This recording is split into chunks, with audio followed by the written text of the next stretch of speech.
welcome to BioS3 Raw TV. It's late night. I'm getting ready to go to bed. First, I'm going to take Brady for a walk, shower, and go to bed. But before I go to bed, this popped in my head real quick. I'll get this on film so we can get this out there so it helps people, because I'm seeing this shit over and over again. I just had another client ask me, Jerry, what do you think about doing dextrose after a workout for its anabolic effects? It increases, glucose uptake after the workout so that you recover faster, build muscle faster. Okay, here's the thing. The body doesn't really need glucose. It can make glucose. It can gluconeogenesis. It can make glucose. I think the most important thing, in my personal opinion, are the amino acids post-workout. Now, here's the thing.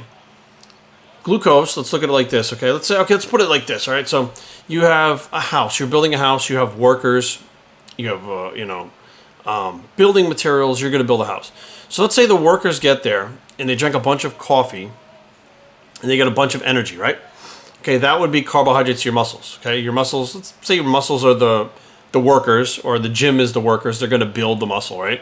Or the stimulation. So, okay, hang on. The gym is the stimulation, but post-workout, your muscles rebuild themselves. So they're the workers, okay? I know this is getting a little fucking complicated, but bear with me. So the caffeine is like carbohydrates to the workers. Now, the workers get to the site of the job and they look at the house. They got to put the addition on. And they're all hyped up. They got plenty of energy and they're ready to go. And you look on the ground and there's no wood. There's no nails. There's no concrete. There's no nothing. There's no building materials.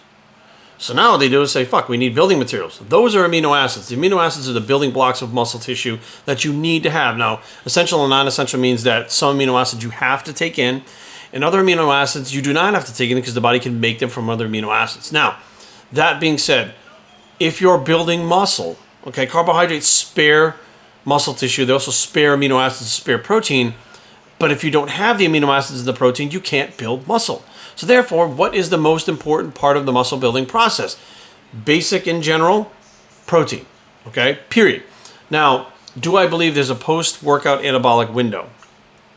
I do believe the faster you can recover, the faster you're going to build muscle, the faster the gains are going to come. Therefore, to me, that anabolic window starts immediately after fucking my workout till the time that I'm done eating.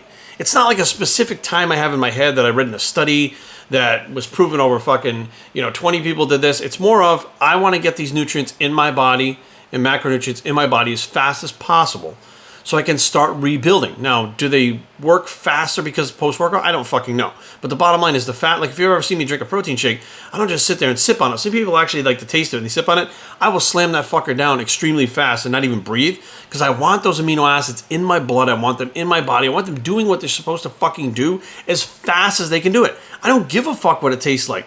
I don't give a fuck what studies say. I don't give a fuck what scientists say. I know once an amino acid's in my blood and it's in my body, it's going to do its job, okay?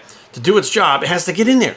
So, I think that there are things that are very important. There are ways to control your hormones through food, which I think are super important. But they're also like your basic fundamental principles. If protein's not in your body and the amino acids are not in there, it's not going to be able to build. Now, here's another thing. Or just for instance, let's say you're eating carbohydrates and protein, but you're not eating enough protein.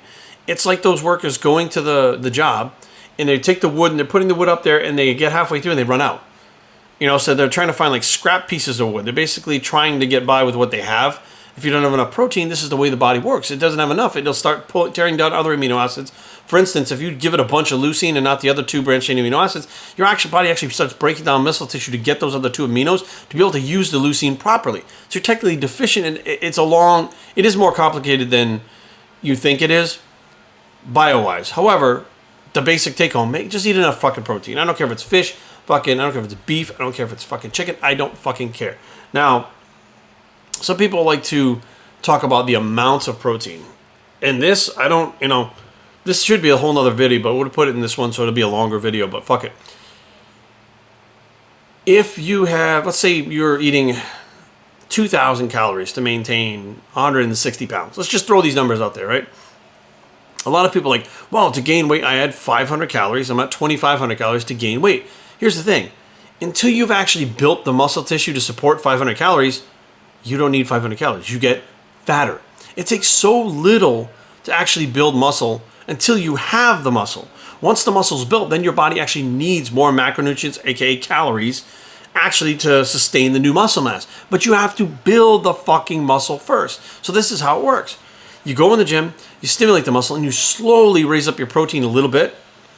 Your body's building more muscle. Now you'll notice I'm a little bit stronger. I'm gaining a little bit of weight in the scale. Now you can start adding a little more carbohydrates, a little more fat, because the body needs more because you have higher muscle mass. If you have the same amount of muscle mass today as you did yesterday and you jack up your calories by 500, your body's not going to miraculously force itself to grow. It's going to grow to a certain point, and whatever's left over, it's going to fucking store as fat, and that's why you get fat. I've had people tell me 500, 750, 1,000 calories they bring them up on their bulk. And I'm like, well, how many weeks over that did you do that? Like a year's time, raising it 1,000 calories? No, I just fucking went from 2,000 to 3,000 calories, and I'm like, this is why you're 25 fucking percent body fat. Where did you get that idea? Well, so-and-so told me if I had 500 calories, I should be able to gain 1 pound a week. And I was like, fuck, here we go with the fucking gaining a pound, gaining 2 pounds, caloric fucking intake, calories in, calories out, all the same bullshit that you hear year after year. Well, here's the deal. The body will build muscle. When it builds muscle, it will require more calories and macros. Until it does not require them. Now, the problem is, most people are training their fucking asses off and not recovering and not growing. And they're like, fuck, it's because I'm not eating enough. So they start fucking eating more and they get fatter. Then they're like, well, fuck, I gotta get this fat off. So now they starve themselves because they calorically restrict. Now the muscle that they fucking are trying to build is not only not being built, but they're dieting muscle off. They're fucking staying in the same place. It's like going up 1 step and back fucking 2. It's the same shit all the time. I don't know what it's so hard to believe that you cannot fucking force feed the body. Yes, you have to eat more. But if you don't have the muscle mass to support the food, you just get fat. So be aware, guys. This thing, diet, training, is basic as some people would like you to think. The calories in, calories out, blah, blah, blah, blah, blah. Look how fast these people are changing. The people that are telling this, look how fast they can change. Why does it take them so long? Why do they think you have to be in a caloric surplus to gain weight? You have to be in a caloric deficit to lose weight. I am seeing more and more of these guys that used to say that is impossible and say body recomp is impossible because you have to be a newbie, you have to be on drugs. People used to say this are now saying, okay, no, that's not true. You can recomp, which means that you can lose fat and gain muscle at the same time, which means that you can't be in a deficit and a surplus at the same time. So everything that they're talking about, calories in, calories out, within the last year, I'd say, that these other people were preaching is starting to change. They're starting to see other things because they're seeing things with their own 2 eyes. And now, as basic as they thought it was, as they get more advanced, they realize it's not really that basic. They're past their newbie gains. They're past their progressive resistant gains to the point where their body is fucking reaching that ceiling where they can't just fucking gain muscle doing whatever the fuck they're doing, thinking that they're doing the right thing, and they're just basically just doing whatever and gaining. And now it starts to get beyond science. It becomes an art. It gets to another level in learning how to build muscle. I mean, don't get me wrong. Some of these pros build muscle like a motherfucker. But most of the people out there, you guys watching this, are not genetic freaks. I am not a genetic freak. I've had to fucking bust my ass for every fucking ounce of muscle that I've gained. And I've had to learn why I didn't gain muscle. I've had to learn why I lost muscle, why I gained fat, why I didn't gain fat. All these things. Why? Because I failed so much. And that's why I'm able to bring these things to you guys. So now be aware, guys. The protein, fucking the carbohydrates, all the types of things that people are asking questions about diet-wise only change when the increase in muscle mass happens, not before. Biockickz@gmail.com. Leave comments down below, but don't fight. www.biockickz.com/vlog. It's the fucking wait till you grow muscle bicep, and we're